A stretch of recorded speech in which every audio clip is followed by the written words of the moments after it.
Hello, Pastor. How are you? Once again, good. How are you? I'm very well. Yes. But today I came on a different note altogether. All right. I'm following up on a certain subject that you once talked about the relevance of the law into today's age, the law and the Sabbath. Okay.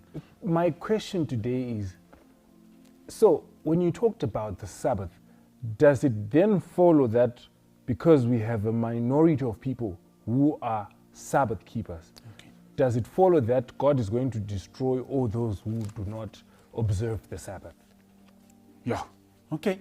I'm thinking of what. Let me start with Peter. Let me start with Peter, and then maybe I'll then continue from there. 2 Peter, 1 chapter 2. Listen to this one. Verse 21. For it would have been better for them not to have known the way of righteousness than having known it to turn away from the holy commandment delivered unto them. So Peter is giving us here a situation where we've got two groups. This group that he's addressing is the group of people who came to know about the truth of this commandment. But then they turned away from it. Peter is saying it was better they had not known. Okay. So it means the other group is that of people who never knew about, especially in this regard, the Sabbath commandment that you're talking about. They never knew about it. They were sincere, totally sincere on the truth that they received, the light that they received. But those ones cannot be put in the same bracket with those that received the knowledge of the truth, like everyone else who is listening to this or who listened to the previous presentations when we were doing the law and the Sabbath. You hear about those things, and then you decide you don't want to follow them. You don't want to follow what God has clearly taught you. There is no way you're going to be in the same bracket with your Sekuru of Sekurus who lived so many years back, who never heard about the same truth, but he was sincere to the little light that he received. That's why when you are reading now Romans chapter 2, verse 12, I'll also read, let me start with Romans. Listen to what it says. Romans 2, verse 12 says, for as many as have sinned without the law, they will also perish without the law. And as many have sinned in the law, will be judged by the law. Okay. So God is not going to judge those that never heard about the law of the Sabbath as if they had heard about it. But those who have heard about it, They're going to be they are going to be judged by by it. That's why James, listen to James. James, I think it's chapter 2 again, verse 12 as well. James 2:12. So speak and so do as those who will be judged by the law of liberty. So definitely the law is going to be God's standard. But God is not going to apply that standard uniformly to everyone, including those that did not have the chance to hear about certain truths. They died without having someone being sent to them to explain to them these things. But I'm speaking to someone who in this day and age, knowledge is galore. All platforms you can get any information that you want. The material is here. The Bible has been given to us in all different kinds of versions. This is very different from the time of when people lived in the medieval areas, when it was a crime to be found with just a portion of the scriptures, you'll be killed.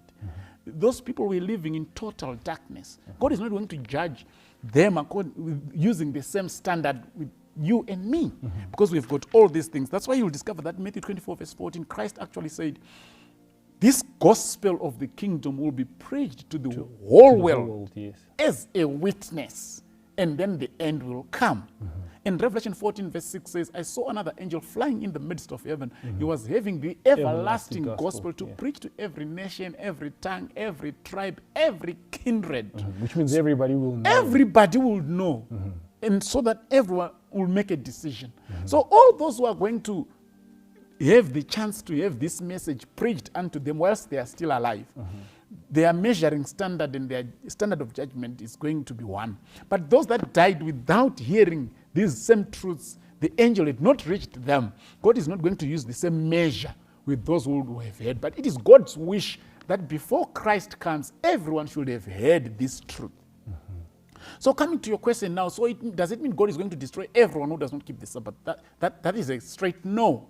But there are so many people who lived and no one got to them to explain to them the truth about these things. But they were sincere to the little light that they had. Those people are going to be saved. Those people are going to be saved. That's why when you read Revelation chapter 8, verse 1, it says, listen, I think I'll close with this one. When he opened the seventh seal, there was silence in heaven for about half an hour.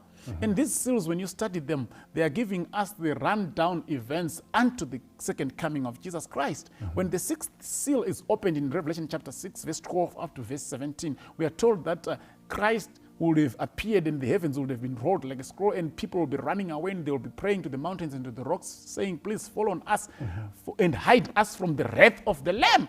For the day of their wrath is coming. Who will be able to stand?